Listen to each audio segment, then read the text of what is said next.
Shalom adik-adik, semangat pagi. Aku mau kenal Tuhan, aku mau cinta Tuhan melalui firman-Nya.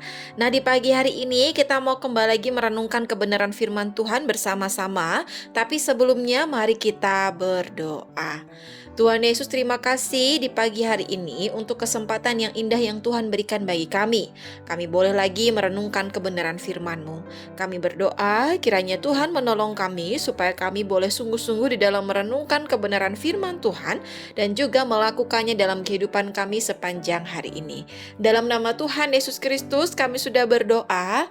Amin.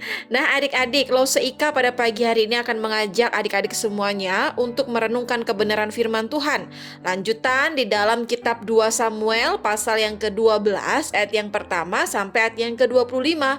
Tetapi secara khusus kita akan merenungkan kebenaran firman Tuhan di dalam ayatnya yang ke-9 dan ke-10. Seperti biasa, adik-adik bisa membaca di dalam Alkitabnya masing-masing dan Lose Ika akan membacakannya untuk kita semuanya. Demikianlah firman Tuhan. Mengapa engkau menghina Tuhan dengan melakukan apa yang jahat di matanya? Uria, orang Het itu, kau biarkan ditewaskan dengan pedang.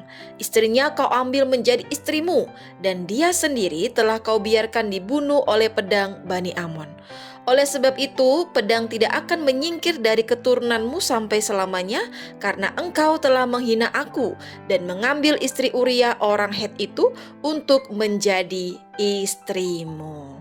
Nah, adik-adik, di dalam renungan harian yang kemarin kita dapat belajar bersama-sama ya bagaimana Daud ini menginginkan Batseba. Ia ingin mendapatkan Batseba, tetapi dengan menggunakan cara-cara yang jahat, cara-cara yang salah. Nah, di pagi hari ini kita akan melihat dan kita akan belajar bersama-sama bahwa Tuhan melihat hal atau tindakan yang dilakukan oleh Raja Daud ini adalah hal yang tidak baik, adalah tindakan yang jahat. Oleh karena itu, Tuhan mengutus Nabi Nathan untuk memberikan teguran, untuk menasihati Raja Daud, supaya Raja Daud ini sadar akan apa kesalahannya. Nah, ketika Nabi Nathan bertemu dengan Raja Daud, Nabi Nathan menyampaikan tegurannya kepada Raja Daud menerima tegurannya, dan Raja Daud menyadari akan apa yang ia lakukan. Raja Daud menyadari kesalahannya. Akan tetapi, sekalipun Raja Daud ini sudah menyadari kesalahannya, tidak meniadakan hukuman yang Tuhan berikan kepadanya.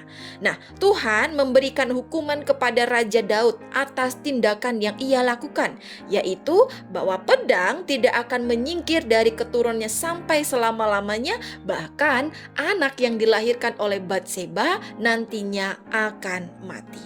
Nah, adik-adik, kita dapat melihat bersama-sama ya, bahwa ada hukuman, ada akibat dari tindakan yang dilakukan oleh Daud. Nah, di dalam kehidupan kita hari lepas hari, kita pun juga dapat belajar bersama-sama ya, bahwa ketika kita ini melakukan kesalahan, ketika kita ini melakukan hal yang tidak berkenan di hadapan Tuhan, ketika kita melakukan hal yang tidak sesuai dengan perintah Tuhan, maka kita akan mendapatkan hukuman yang daripada Tuhan. Benar, Tuhan itu sangat mengasihi kita, tetapi kita juga harus ingat bahwa Ia adalah Allah yang adil, Tuhan yang adil, yang memberikan hukuman kepada setiap orang yang bersalah, yang melanggar perintah Tuhan. Nah, adik-adik, contoh yang lebih praktisnya begini. Ketika adik-adik kedapatan mencuri uang papa mama, maka papa mama akan memberikan hukuman kepada adik-adik. Entah uang jajannya nanti akan dikurangi atau malah tidak diberikan uang jajan. Atau contoh yang lain lagi, ketika adik-adik tidak mengerjakan tugas yang diberikan oleh guru-guru yang di sekolah, maka nilai adik-adik akan dikurangi.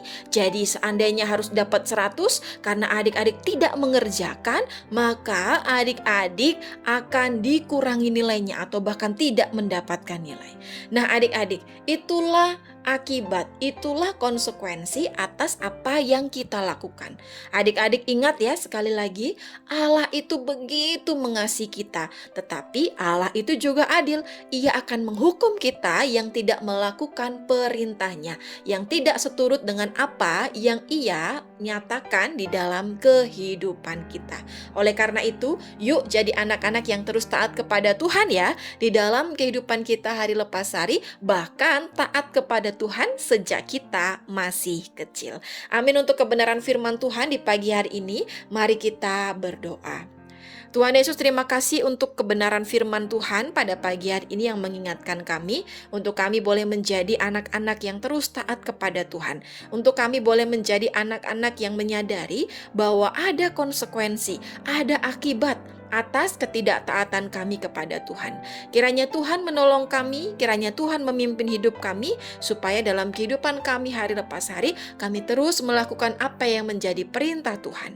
Dan di pagi hari ini kami juga berdoa, menyerahkan untuk semua aktivitas kami, kiranya Tuhan tolong kami, supaya kami boleh melakukannya dengan baik, dan terlebih lagi hanya untuk kemuliaan nama Tuhan saja. Dalam nama Tuhan Yesus Kristus kami sudah berdoa, amin.